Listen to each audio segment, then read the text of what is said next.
pagi Bu. Pagi. Di sini perkenalkan saya dengan Dokter Michelle. Di sini dengan siapa ya saya berbicara ya Bu? Pagi dok, nama saya Ani dok. Ani ya. Ini saya panggilnya Mbak Ani atau Bu Ani ya? Ani aja lah dok. Ani saja ya. Baik Ani. Di sini saya rekam dokternya ya. Gak usah khawatir nanti hasil pemeriksaan itu jamin kerahasiaannya. Di sini namanya tadi Ani. Usianya berapa nih? 25 tahun ya. Alamatnya di mana Ani sekarang? Di Surabaya. Surabaya. Sukunya apa nih? Jawa. Jawa. Agamanya apa nih? Islam. Islam. Pendidikan terakhirnya apa? S1 ekonomi. S1 ekonomi. Pekerjaannya sehari-hari apa ya nih? Saya udah gak kerja dok, saya di PHK 5 bulan yang lalu. Ya, Ani sudah menikah belum? Belum dok. Belum. Ani ini anak keberapa dari orang saudara ya? Saya anak kedua dari 3 bersaudara. Anak kedua dari 3 bersaudara ya. Di sini apa bisa saya bantu Ani? Jadi gini dok, saya itu akhir-akhir ini sering ngerasa kayak sesek gitu dok, sering ngerasa kayak tercekik gitu. Terus saya juga mudah terbangun di tengah-tengah malam. Terus biasanya saya tiba-tiba kayak keringat dingin, sama jantung saya tuh berdebar-debar seperti rasanya tuh mau copot dok. Nah terus saya itu udah beberapa kali ke UGD. Tapi setelah diperiksa sama dokter di UGD itu katanya semuanya tuh baik-baik aja gitu, nggak ada kenapa-kenapa. Saya juga udah direkam jantung dan hasilnya juga baik. Terus kata dokternya juga itu saya ngalamin kecemasan gitu dok.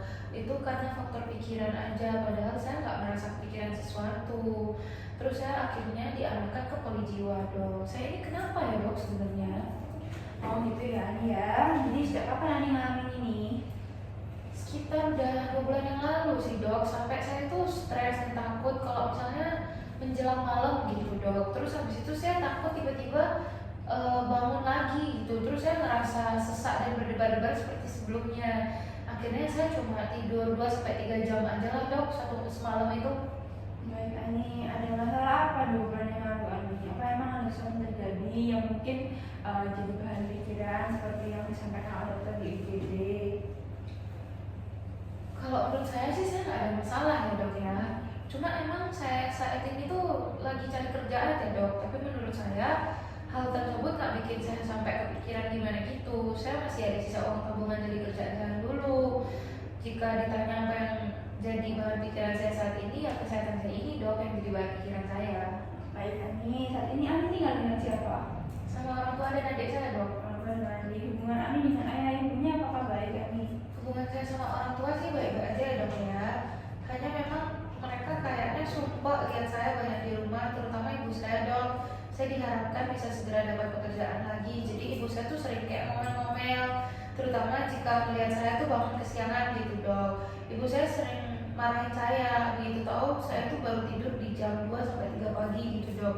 Ibu saya nggak mau tahu kenapa saya tidurnya larut gitu. Dia nggak mau tahu gitu lah dok pokoknya.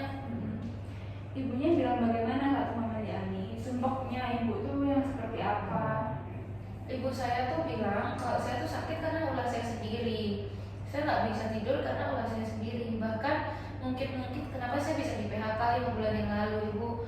Ibu saya tuh selalu membandingkan saya dengan kakak saya yang udah sukses. Bahkan setelah menikah pun karir kakak saya tuh terus bagus dong. Bahkan dengan adik saya pun dia dianggap lebih baik dari saya dan saya perlu mencontoh adik. Hal ini tuh kadang bikin saya kesel banget dong. Kira-kira mengapa sampai ibu mengatakan demikian Ani? Mungkin karena sampai ngerepotin keluarga banget gitu ya dok ya, karena harus ngantar saya beberapa kali ke UGD. Terus dalam seminggu ini tuh saya udah 3 kali dok ke UGD tengah malam. Terakhir tadi itu semalam dok. Nah terus saya tuh ngerasa nggak ada yang bisa ngertiin saya. Saya pun nggak menginginkan hal ini dok. Bahkan ibu saya tidak mendukung saya berobat ke sini dok. Saya malah dibilang pintar membuang-buang uang lah. Yang bisa menyembuhkan diri saya adalah saya sendiri, kata ibu saya. Ya kalau saya bisa menyembuhin diri saya sendiri, saya nggak akan kesini ya dok. Dan saya nggak mau pura-pura dengan apa yang saya rasakan. Baik, kalau baik Ani, di sini saya turut empati mendengarnya. Kalau sikap ayah Ani bagaimana? Kalau ayah saya sih biasa aja dok ya, nggak banyak bicara. Ibu saya yang cenderung dominan dok. Kalau di rumah kadang saya kasihan sama ayah. Sepertinya ayah juga sering tertekan karena ibu saya tuh sering marah-marah ke dia. Baik. Kalau hubungan dengan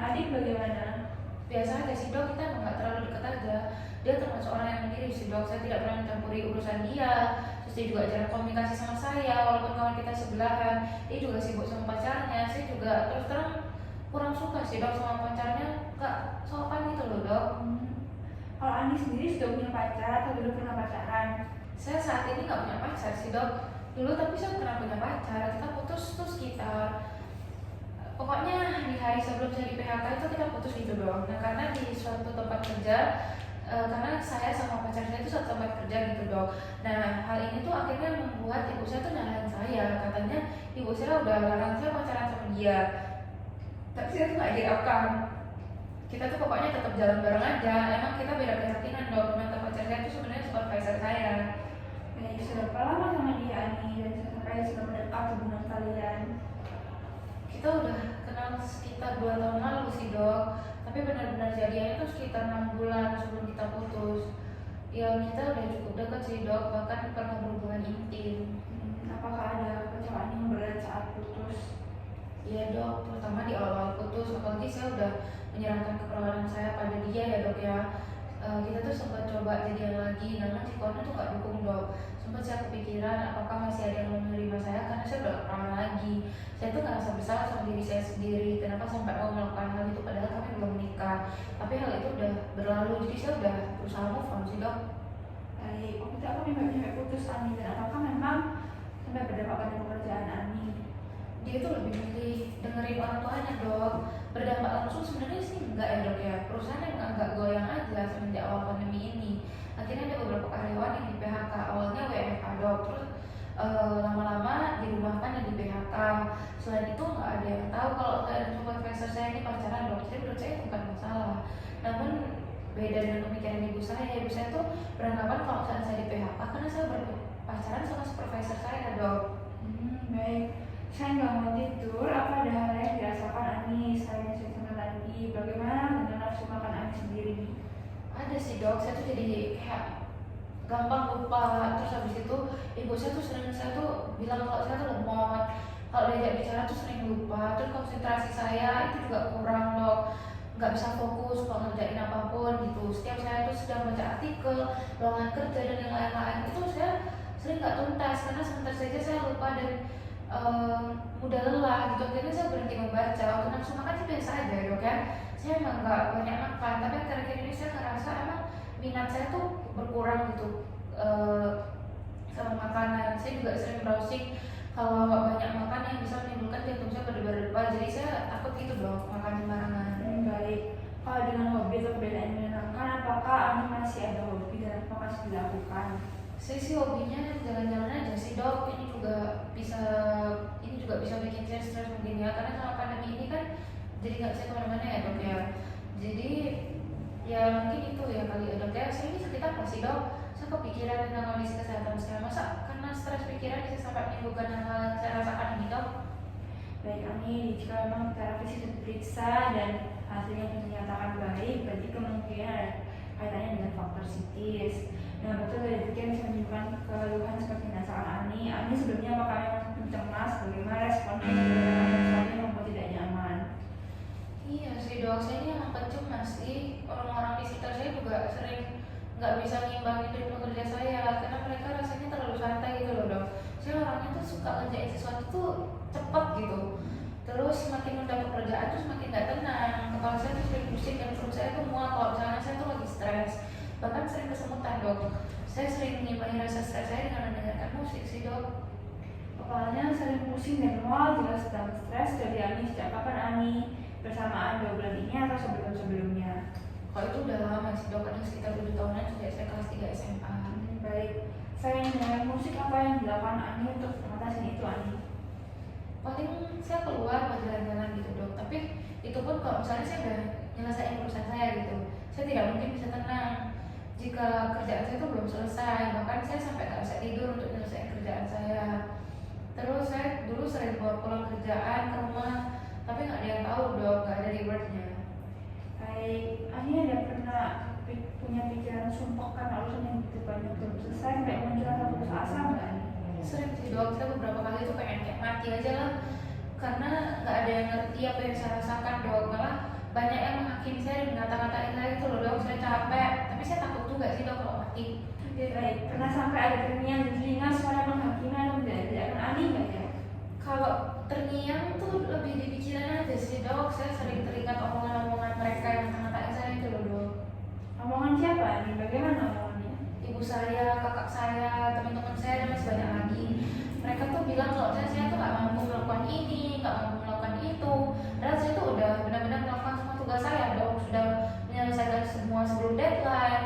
Semua salah saya hingga saya tuh benar-benar di PHK semua itu karena saya yang tidak kompeten gitu. Setiap kali teringat perkataan-perkataan itu tuh muncul keringat dingin, pusing, berdebar-debar. Akhirnya saya lemes dok. Saya jadi makin nggak bisa berbuat banyak. Baik, apakah dalam keluarga ada yang mengalami hal seperti ini atau mungkin ada yang mengalami gangguan kejiwaan lainnya, misalnya bunuh diri, menemukan sebab dan juga sebagainya? Ibu saya tuh termasuk pencemas juga dok, soalnya itu sering banget marah-marah di rumah. Baik, dari yang Ani sampaikan tadi, mulai berdebar, sesak, lemah, rasanya akan mati dari tiba-tiba dan bisa berlangsung sekitar 2 bulan. Ada gangguan tidur juga, konsentrasinya terganggu, pusing, mual, terutama jika melakukan banyak hal. Ini merupakan gejala yang mengarah ke gangguan panik dan kecemasan Ani. Nah, ini perlu ditangani dengan benar. Gimana dok? Jadi nanti saya akan berikan resep obatnya, ini obat untuk mengatasi kecemasannya. Nanti kontrol kembali sebelum obatnya habis ya. Ini kita coba perkembangannya bagaimana. Nanti saya ketergantungan obat nggak sih dok? Gimana efek sampingnya dok? Sama di dalam perawatan dokter itu masih aman Ani, bedakan kandungan sama kebutuhan ya. Kalau memang perlu obat dan nggak dapat diobati malah kasihan nanti. Nah, malah ganggu aktivitas Ani sehari-harinya. Oke dok, apa ada lagi dok yang harus saya lakukan untuk mengatasi kecemasan yang tiba-tiba muncul gitu dok? Apa saya perlu ke UGD lagi dok? Enggak nih, Ani lakukan relaksasi pernapasan saja dan sugesti diri dengan hal-hal yang positif. Jadi Ani harus berusaha untuk menenangkan pikiran Ani ini ke arah yang positif agar hatinya juga ikut tenang. Sama dilakukan enggak semua pasti baik-baik saja. Baik dok, makasih ya dok ya. Iya, sama-sama Ani, semoga lepas membaik keadaannya. Selamat sore.